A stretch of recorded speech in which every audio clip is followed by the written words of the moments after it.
Exactly 12 years ago at 9:45 p.m. on January 13, 2012, a dream cruise turned into a nightmare. The Costa Concordia ship, which had left Civitavecchia at 6:57 p.m., left the Argentario promontory for Savona and headed toward the Giglio Island. Its captain, Francesco Schettino, wanted to bow in front of the houses of Giglio Porto. The entire world suddenly learned a term that until then had a completely different meaning. Since then, bowing has also been used to refer to the maneuver used to bring the ship as close as possible to the coast, in order to greet those on dry land. It wasn't a custom, but on certain occasions it was done. And that night the occasion, according to what was testified by the commander Schettino, was to pay homage to the maitre d' Antonello Tievoli, originally from Giglio, who had part of his family on the island. At 9:37 Schettino arrives on the bridge and takes command. He gives the helmsman instructions on the course and speed to maintain. So the ship continues with the rudder at 290 degrees, 42 degrees to the north and 10 to the east and at a speed of 16 knots. Schettino is on his cell phone. He is telling his master, the former commander Mario Terenzio Palombo, about his reckless maneuver. Now I'm going to blow a salvo of whistles and we'll say goodbye to everyone. There is confusion on the bridge. There are people who shouldn't be there: Antonello Tievoli, the purser Manrico Giampadroni, and the Moldavian hostess Domnica Cemortan. At 9:44 p.m. the Costa Concordia is only 160 meters from the coast. Schettino orders full helm to starboard to get away from the rocks and, in quick succession, asks for other course adjustments to avoid heeling with too sudden maneuvers. He has evidently realized that he has dared too much and that he is in danger. However, the Indonesian helmsman Rusli bin misunderstands the last instruction and turns the helm 20 degrees in the opposite direction. It is the fatal error of an already extremely risky conduct of the ship. At 9:47 p.m. the port side of the Costa Concordia hits one of the rocks emerging from Le Skol. A roar is heard.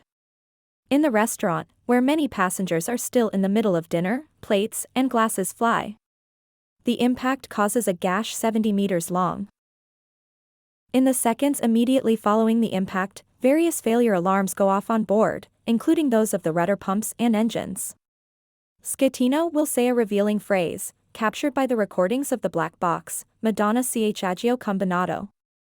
Water enters the hole and blows out the electrical panels. The first blackout occurs. The captain orders the speed to be reduced, but the controls are now out of order. At 9:49 p.m., Schettino also asks the chief engineer Giuseppe Pilon what the engine room is like and asks, "Is there water?" The officer replies, "You want to. There's water, we can't go down." And immediately after, "So we're practically sinking?" And Pilon, "Yes." The water had penetrated up to deck 0, a first level, compared to the imposing 14 decks of the ship. 15 minutes have passed since the impact and everything would suggest that the situation is now clear and the order to abandon ship must be given. But that was not the case. In fact, the commander's order to the crew was peremptory: just say that there is a blackout. Meanwhile, at 9:57 p.m., Schettino called the head of the Costa Crociere Crisis Unit, Roberto Ferrarini, for the first time. He told him what had happened and reassured him that the buoyancy was not compromised. At approximately 10:14 p.m., the Costa Concordia changed direction, rotating by almost 180 degrees. Instead of heading out to sea, it returned with its bow towards the coast, with its speed reduced to 1 knot. It was the turning point for a tragedy that could have counted a much higher number of victims. Schettino will try to argue that the ship was under his control, but the expert commission considered another reconstruction more plausible.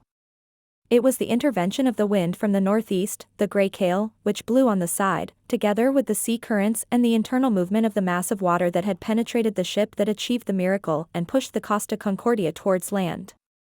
Not only that.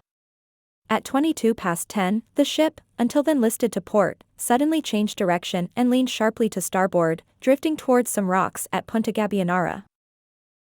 At 10:40 p.m. the emergency signal is given, consisting of 7 short whistles and 1 long one. 10 minutes later the instruction is given to put on life jackets. Not everyone has them. Many push to get onto the lifeboats. It is chaos. Some slip into the sea and are sucked into the whirlpools of freezing water that form around the ship. At 10:50 p.m. the operation to lower the lifeboats begins. But many of the lifeboats are unusable because they face a side of the ship that is now too tilted. It is immediately clear that the more than 4,000 people on board cannot be saved on the few boats still available. The testimony given by the deputy commander of the Costa Concordia, Ciro Ambrosio, captures those dramatic moments. The passengers, seized by panic, threw themselves onto the lifeboats in a disorderly manner. There were scenes of panic of all kinds. Some passengers beat up the crew members who were blocking access to the lifeboats. At 10:51 p.m. Schettino ordered the long-awaited abandoned ship, which would be officially issued at 10:54 p.m. by the second-in-command Roberto Baggio, abandoned ship. Abandoned ship. Attention, your attention please, embark on the lifeboat, we hear shouting from the loudspeakers, please keep calm, abandon the ship. At 11:04 the Costa Concordia is finally stopped, stranded, on the rocks of Punta Gabionara, just 96 meters from the shore. But, thanks to the darkness of the night, not everyone realizes that they are so close to dry land. At midnight the Costa Concordia finally bends onto the rocks. After half an hour the Port Authority of Livorno contacts Commander Schettino on his cell phone. He reports that he is aboard a lifeboat and to follow the rescue from the sea. However, he is evasive about the number of passengers still to be saved, and somehow Schettino's answers do not convince the person managing the rescue from the operations room in Livorno, frigate Captain Gregorio de Falco. At 1:46 there will be the dramatic phone call between de Falco and Schettino, in which the commander of the Costa Concordia is ordered not to delay any longer and to return on board to coordinate the rescue. The communication ends with the famous phrase, "Get on board, damn it." The numbers of people to be saved speak for themselves, 4,229 people, of which 19 adults in need of assistance and 252 children. At 2:30 a.m. the Guardia di Finanza patrol boat reports that there are still 200 people on board. Schettino has already been safe on land for about an hour. The last survivor of the Costa Concordia is found by rescuers and disembarked at 5:27 a.m. The total number of victims and missing is not yet known. The last to be rescued is the purser Manrico Giampadroni, found with water lapping at his chest and a broken leg, inside a cabin, 36 hours after the accident. He had remained on board until the end, in an attempt to save the people stuck on deck 3. The final toll of the Costa Concordia tragedy will be 32 victims and over 150 injured. 3 people, on that tragic night of January 13, 2012, rise to the role of undisputed protagonists of the story. The first is the commander of the Costa Concordia, Francesco Schettino, who is opposed by another commander, the frigate Captain Gregorio de Falco of the Port Authority of Livorno. And then she, the Moldovan hostess who had gone up to the bridge, Domnica Cemortan. Francesco Schettino had been with Costa Crociere since 2002 and had been the captain since 2006. He therefore already had 6 years of experience in managing large cruise ships. Shortly after hitting the Lascaux rock, he called his wife on the phone and confided, "My career as captain is over." Surrounded from the start by a security cordon of the shipping company's lawyers, he would reduce his public statements to a minimum. When he was released from prison on January 17, once his detention was over, and reached his home in Meta di Sorrento, he was forced to enter through a service entrance, to avoid the dozens of journalists waiting for him on the doorstep. He remains locked in there, under house arrest. Marco Imerizio of Corriere della Sera reports a family background of those tense days. Schettino's daughter, Rossella, 15 years old, refused to go to school, oppressed by the weight of that surname, which had become synonymous with shame. Today, at 27, Rossella defends her father and believes it is unfair that he was the only one to pay. The judge who heads the first instance trial panel will have a different opinion. He recently declared to the newspaper La Nazione, it was a difficult, emotional trial. And the sentence, given the subsequent levels of judgment, was perfect. Former Commander Francesco Schettino is now 61 years old, and has been detained in the new Rebibbia prison complex for over 6.5 years. From the pages of La Stampa, through his lawyer, Schettino explains that he is awaiting the ruling of the European Court of Human Rights in Strasbourg for the review of the trial. He believes he was the victim of a media trial before a judicial one. Gregorio de Falco, born in Naples in 1965 and graduated in law in Milan, began his career at the Naval Academy in Livorno. At 1:46 on the night of January 13, 2012, the phone call that made him famous throughout Italy and beyond took place. Two commanders clashed, two sailors born in the same part of Italy, in Campania, but different in every way. Go on board, damn it.